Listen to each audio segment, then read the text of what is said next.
ikaw ang higit na karapat-dapat sa trono. Ikaw ang may purong dugong sa peryan. At lumabas lang ang katotohanan na kinamumuhian mo ang aming lahi ng mga diwata!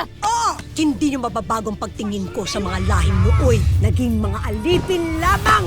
Batid nating lahat na ang lantarang pagtatangka sa buhay ng Hara ay may karampatang parusa. At yun ay kamatayan. Ang sarap-sarap ng yakap mo. Hindi na po ako babalik doon, Lo. Marami ng mahal ko sa buhay na wala sa akin. Hindi ko nabatid kung kakayanin ko bang mabuhay. Kung pati ikaw ay mawala na sa akin. Batid kong naririnig mo kami, Tera. Marami ka pang ituturo at marami pa tayong pupuntahan. Marami ka pang mga salitang ituturo sa akin, hindi ba? At hindi maaaring mabawasan ang mga sanggring paglalabasan ko ng init ng ulo. Hindi ikaw ang lolo ko! Tapos na ang kasamaan mo! Pastea! Muling nabuhay ang tagapagligtas! Nakita ko kung paano ho kayo nakipaglaban para matulungan na mabuhay ako ulit. Meron po pala akong napakalaking pamilya at kayong lahat po yun. Pagpupugay sa pagkabuhay at muling pagbabalik ni Sangre Terra! Ibolime Sangre Terra! Ibalime! Ibolime! Ako'y patawarin mo, anak. Dahil nagkamali ako. Dahil natakot ako. Dahil iniwan kita. Sana'y mabiyayaan din ako ng ganyang pagkakataon upang kami ng anak ko ay magkaayos. Ito na ang tamang panahon upang magtungo tayo sa Encantadia. Maaring dahil yan sa itim na brilyante, inuutusan kita na tanggalin mo ang itim na brilyante sa katawan ng aking anak.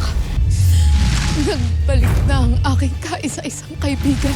Hindi maaaring mangyari ang aking nakita. Hindi maaaring mawasak ang buong Encantadia.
Ano't ako'y iyo pang ipinatawag. Upang makiusap, Soldarius. Bilang Rama, meron kang kapangyarihan na bawiin ang parusang ipinataw sa akin. At bakit ko naman babawiin ang aking pasya? Pagkatapos ng iyong pagtataksil sa Hara, sa akin, at sa Karyan. Maawa ka sa akin, Hadia. Ipatapon mo na lamang ako sa isang malayong kagubatan. Pagbawalan makaapak sa sapiro kailanman. Ngunit, huwag kang pumayag na ako'y mapasla. Ang batas ay batas. Ikaw mismo ang nagturo niyan sa akin, Ashti. Ngunit ang pagiging magkadugo natin ay higit pang matimbang sa anumang batas. Soldarius, akong iyong Ashti.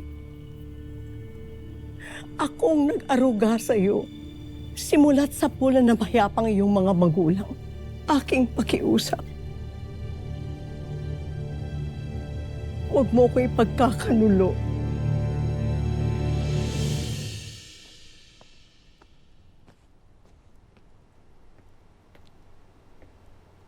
Mahal na Hara!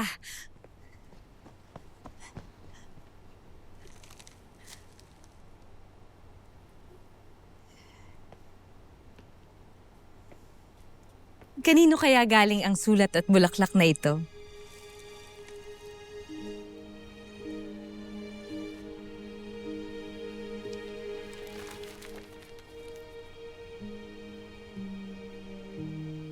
Maligaya ako ikay ligtas. Nakakulong na ang utak sa pagtatangka sa iyong buhay.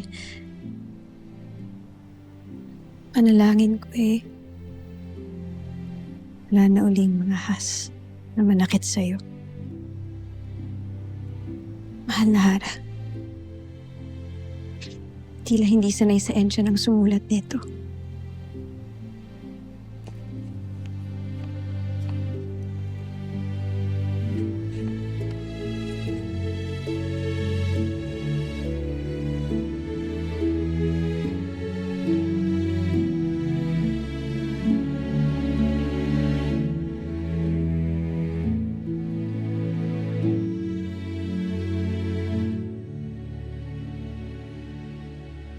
Lubos na mapanganib ang iyong ginagawa, kaibigan.